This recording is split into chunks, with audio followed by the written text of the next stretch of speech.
السلام علیکم ورحمۃ اللہ۔ خلافت سے ملوکیت تک قسط نمبر 15۔ صفین کا خلاصہ چل رہا تھا، بیچ میں نہروان آ گیا اور نہروان کو مکمل کرنے کے بعد پھر میں صفین کا خلاصہ مسلسل پیش کرتا رہوں گا۔ جنگ نہروان کے بعد حضرت علی کے اقوال اور اقدامات ان کے متوازن اور عدل پر مبنی موقف کی عکاسی کرتے ہیں۔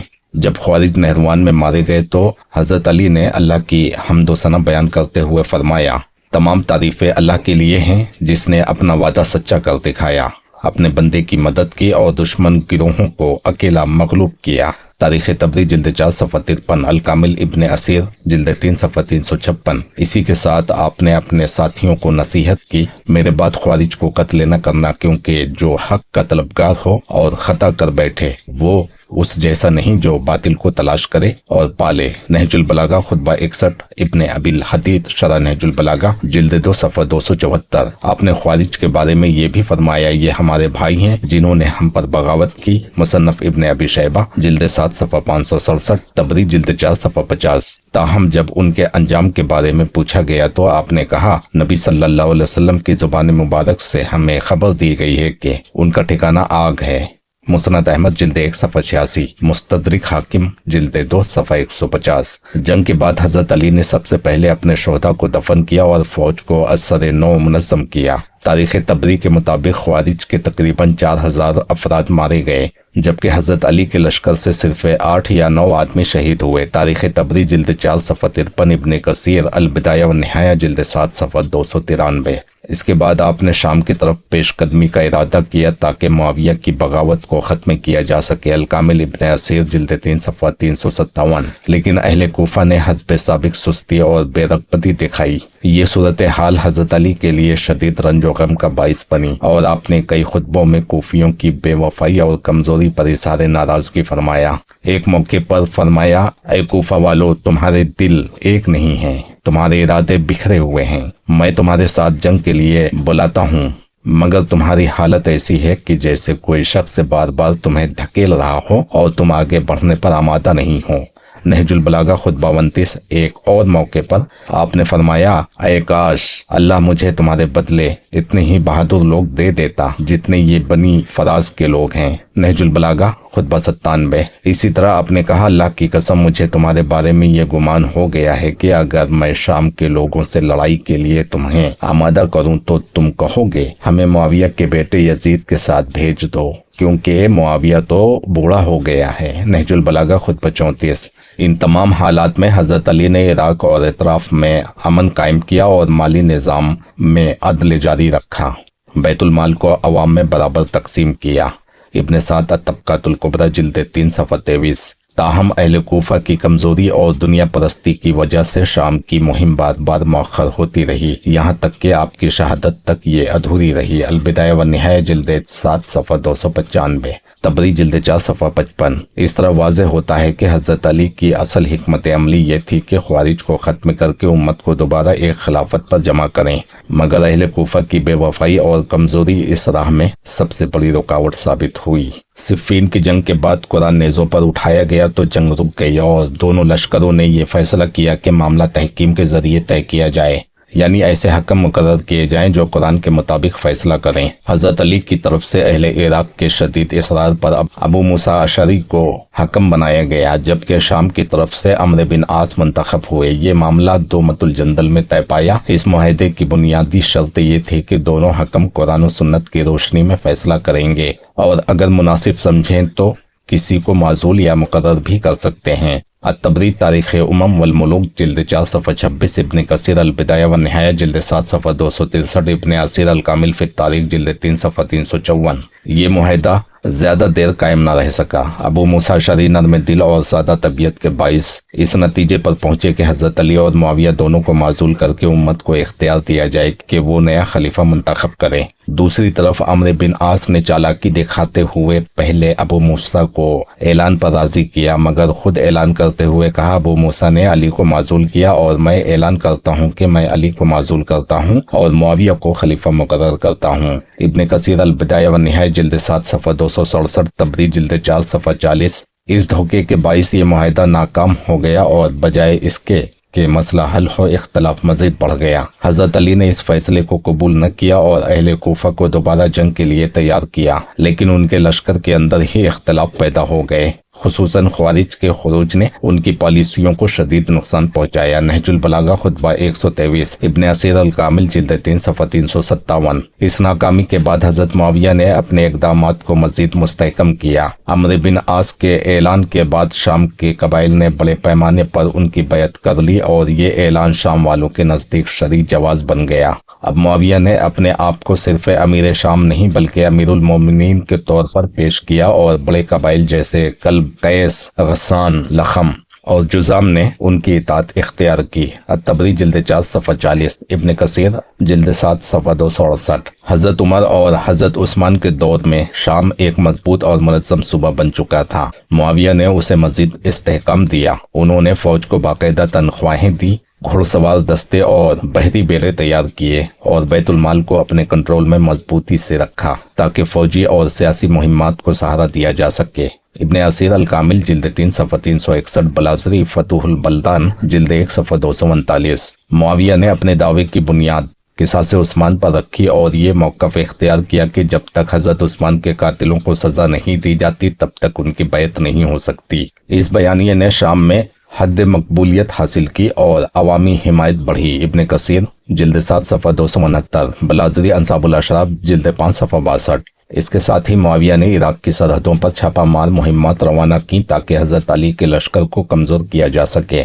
مصر میں بھی انہوں نے اپنے اثر و رسوخ کو بڑھایا اور بالآخر محمد بن ابی بکر کے بعد مصر پر قبضہ کر لیا۔ الطبری جلد 4 صفحہ 43، ابن اسیر جلد 3 صفحہ 363۔ انہوں نے اپنی سیاسی ٹیم کو بھی مضبوط کیا۔ عمرو بن عاص جیسے زیرک سیاستدانوں کو اپنے قریب رکھا، جبکہ قبائلی سرداروں کو تحائف اور منصب دے کر ساتھ ملایا۔ یوں تحکیم کے ناکام ہونے کے بعد شام ایک مضبوط فوجی اور سیاسی مرکز بن گیا اور خلافت کا مسئلہ مزید پیچیدہ ہو گیا۔ جنگ صفین کے بعد جب معاویہ نے اپنی پوزیشن کو خلافت کے دعوے پر استوار کیا تو انہوں نے شام میں اپنی حیثیت کو محض ایک صوبائی گورنر سے بڑھا کر خلیفہ کے طور پر مضبوط کر لیا۔ ان کے اس اقدام کی بنیاد عمرو بن عاص کے اعلان اور شامی قبائل کی وسیع حمایت پر رکھی گئی۔ اس کے ساتھ ساتھ انہوں نے مالی اور فوجی نظام کو مزید منظم کیا۔ فوجی تنخواہوں اور گھڑ سوار دستوں کے قیام کے ساتھ بحری بیڑے کی تیاری کو بھی فروغ دیا۔ ان کی سب سے بڑی دلیل حضرت عثمان کے خون کا قصاص تھی، جسے وہ اپنی خلافت کے دعوے کا مرکزی نقطہ بناتے رہے۔ یہ بیانیہ شام میں بہت مقبول ہوا اور لوگوں نے انہیں اپنے حق پر سمجھا۔ اس کے علاوہ انہوں نے فوجی مہمات اور سیاسی اتحاد کے ذریعے اپنی طاقت بڑھائی، عراق کی سرحدوں پر چھاپہ مار کارروائیاں کی، مصر پر قبضہ کیا اور قبائلی سرداروں کو تحائف و مناصب دے کر اپنے ساتھ ملایا۔ یوں شام ایک مضبوط سیاسی اور عسکری مرکز بن گیا، اور یہی اقدامات بعد میں حضرت علی اور معاویہ کے درمیان ایک طویل سیاسی و عسکری تناؤ کا سبب بنے، جس سے امت مزید تقسیم کا شکار ہوئی۔ الطبری تاریخ الامم والملوک جلد 4 صفحہ 40، ابن کثیر البدایہ والنہایہ جلد 7 صفحہ 268، بلازری فتوح البلدان جلد 1 صفحہ 239، انصاب الاشراف جلد 5 صفحہ 62۔ اسی جنگ میں حضرت علی کے لشکر میں وہ عظیم ہستیاں بھی موجود تھیں جنہوں نے اپنی جانیں قربان کر کے تاریخ میں اپنے نام سنہری حروف سے لکھوائے۔ سب سے نمایاں حضرت عمار بن یاسر تھے، جن کے بارے میں نبی صلی اللہ علیہ وسلم نے فرمایا تھا، تجھے باغی گروہ قتل کرے گا۔ صحیح بخاری، صحیح مسلم۔ وہ صفین میں علی کے لشکر میں لڑتے ہوئے شہید ہوئے اور ان کی شہادت نے حق و باطل کو واضح کر دیا۔ اسی طرح یمن سے آنے والے خیر التابعین حضرت اویس قرنی بھی علی کے ساتھ شامل ہوئے اور صفین میں شہید ہوئے۔ الاستیاب جلد 1 صفحہ 134، سیر اعلام النبلہ جلد 4 صفحہ 19۔ حضرت خزیمہ بن ثابت، جنہیں نبی صلی اللہ علیہ وسلم نے ذو الشہادتین کا لقب دیا تھا، ابتدا میں غیر جانبدار رہے، مگر جب انہوں نے عمار کی شہادت دیکھی تو اعلان کیا کہ اب حق کھل چکا ہے، اور علی کے لشکر میں شامل ہو کر لڑتے ہوئے شہید ہو گئے۔ سنن ابی داؤد 3607، طبری جلد 5 صفحہ 58، الاستیاب جلد 2 صفحہ 273۔ ان کے علاوہ حضرت ہاشم بن عتبہ جو حضرت سعد بن ابی وقاص کے بھانجے تھے، وہ بھی علی کے ساتھ لڑتے ہوئے شہید ہوئے۔ تاریخ طبری جلد 5 صفحہ 58۔ حضرت عبداللہ بن بدیل خزائی بھی بڑے جرات مند سپاہی تھے، जो सिफ़ीन में शहीद हुए। अलबिदाया व निहाया जिल्द 7 सफ़ा 302। बाज़ रिवायात में हज़रत अब्दुल्ला बिन अब्बास के भाई कुसुम का भी जिक्र मिलता है कि वो उस जंग में शरीक हुए और शहीद हुए।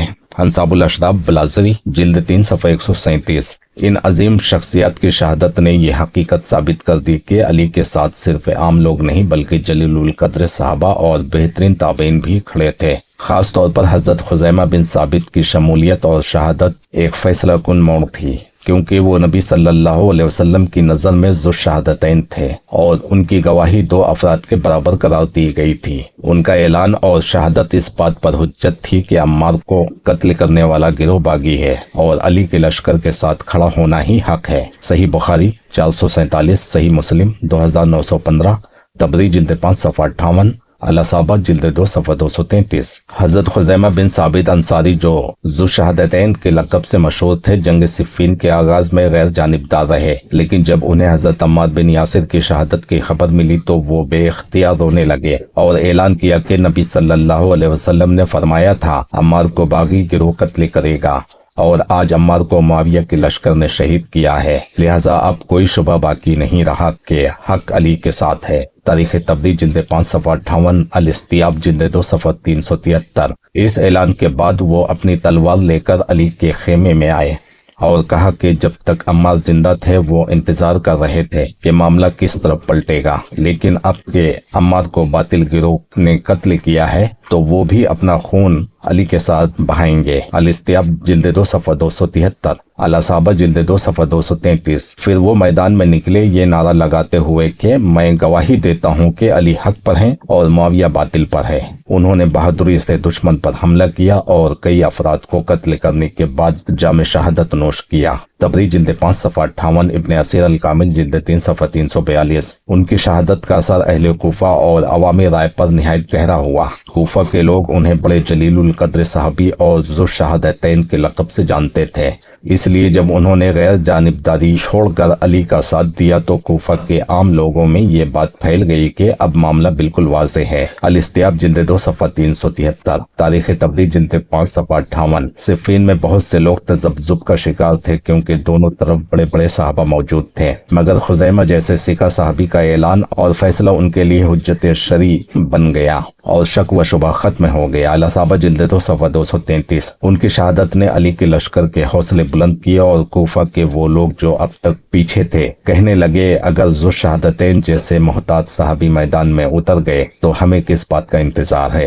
यूं बड़ी तादाद में लोग लड़ाई के लिए पुरजोश हुए। अल-कामिल इब्ने असीर जिल्द 3 सफ़ा 342। दूसरी तरफ मुआविया के लश्कर पर इसका मनफी असर पड़ा और लोग सवाल करने लगे कि किस तरह एक ऐसा साहबी जिसकी गवाही 2 के बराबर है अली को हक पर मानकर उनके साथ लड़ने निकले और शहीद हो गए।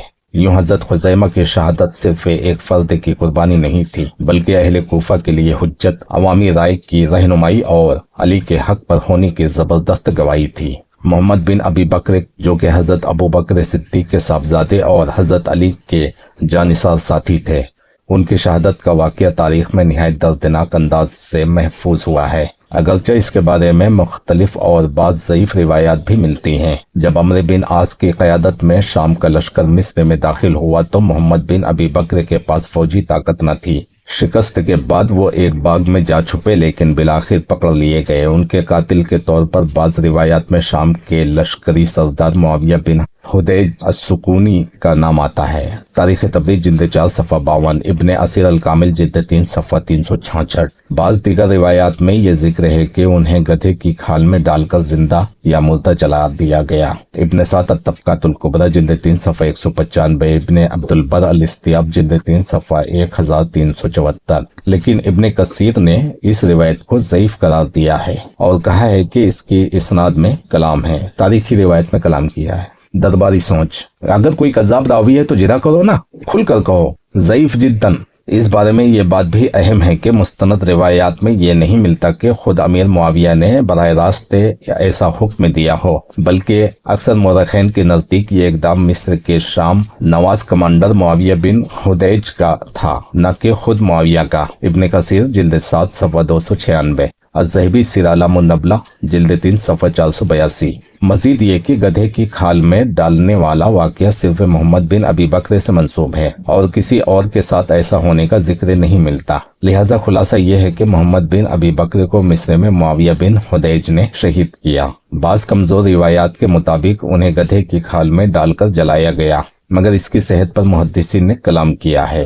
38 हिजरी में मोहम्मद बिन अबी बकर की शहादत के बाद मिस्र में खिलाफत अली के हामी बड़े पैमाने पर कमजोर हो गए। उनकी शहादत ने अहले इराक के हौसले को भी मुतासिर किया, क्योंकि मोहम्मद बिन अबी बकर अली के निहायत करीबी साथी थे। इब्ने असीर अल कामिल फी तारीख जिल्द 3 सफ़ा 367। हजरत अली ने फौरन मालिक अश्तर नखई को मिस्र का गवर्नर मुकर्रर किया ताकि वहां खिलाफत अली का नज़्म दोबारा कायम हो, लेकिन मुआविया ने अपनी चालाकी और असर व रसूख के जरिए रास्ते ही में मालिक अश्तर को जहर दिलवाया। इब्ने जरीर तबरी लिखते हैं, मुआविया ने अपने कारिंदे को लिखा कि मालिक अश्तर मिस्र के गवर्नर बनाए गए हैं, अगर तुम उन्हें मिस्र पहुंचने से पहले खत्म कर सको तो ऐसा जरूर करो। तारीख तबरी जिल्द 4 सफ़ा 474। चुनाचा अश्तर को रास्ते में शहीद कर दिया गया। इसके बाद मुआविया ने मिस्र पर अपनी गिरफ्त मजबूत करने के लिए अम्र बिन आस को दोबारा मिस्र का गवर्नर बना दिया। वो पहले भी फातेह मिस्र के बानी थे।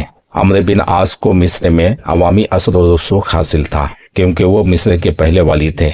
इस वजह से वहां के अक्सर लोग उनकी तरफ झुक गए। इब्ने कसीर अल बिदाया व निहाया जिल्द 7 सफ़ा 310। मोहम्मद बिन अबी बकर और मालिक अश्तर की शहादत के बाद खिलाफत अली के वफादार मिस्र में कमजोर पड़ गए। अम्र बिन आस की सियासी बसीरत और मुआविया की माली कुव्वत के बाइस मिस्र मुकम्मल तौर पर मुआविया के हाथों में चला गया। इसके बाद मिस्र शाम के साथ जुड़ गया और यूं मुआविया को मशरिकी और शुमाली अफ्रीका की एक अहम और वसी सल्तनत हासिल हो गई। इब्ने खल्दून तारीख इब्ने खल्दून जिल्द 2 सफ़ा 577। मिस्र का हाथ से निकल जाना हजरत अली की खिलाफत के लिए एक बड़ा सियासी नुकसान था। इराक और हिजाज के अलावा कोई बड़ा इलाका खिलाफत अली के साथ बाकी न रहा। ये नुकसान बाद की जंगों और सियासी कमजोरियों का सबब बना, हत्ता कि नहरवान के बाद हजरत अली की शहादत तक ये खला खत्म न हो सका। इस तरह मोहम्मद बिन अबी बकर की अलमनाक शहादत और मालिक अश्तर की शहादत के बाद अम्र बिन आस की तकर्रुरी के जरिए मुआविया ने मिस्र पर मुस्तकिल कब्जा कर लिया, जो शाम के साथ मिलकर की ताकत का मरकज बन गया, और ये अली की खिलाफत के लिए सबसे बड़ा नुकसान साबित हुआ। सही मुस्लिम 4788। अबू हुरैरा से रिवायत है कि नबी सल्लल्लाहु अलैहि वसल्लम ने फरमाया, जो शख्स इताअत से निकल गया यानी इस्लामी हुकूमत की अथॉरिटी को तस्लीम न किया और जमात से निकल गया यानी बगावत की, और जो इस हाल में फौत हुआ कि इस्लामी रियासत का बागी था, तो वो जाहिलियत की मौत मरा। और जो शख्स अंधाधुंध किसी झंडे के तले मारा गया, जो गुस्सा होता हो कौम के पास से और लड़ता हो कौम के ख्याल से, वो मेरी उम्मत में से नहीं है।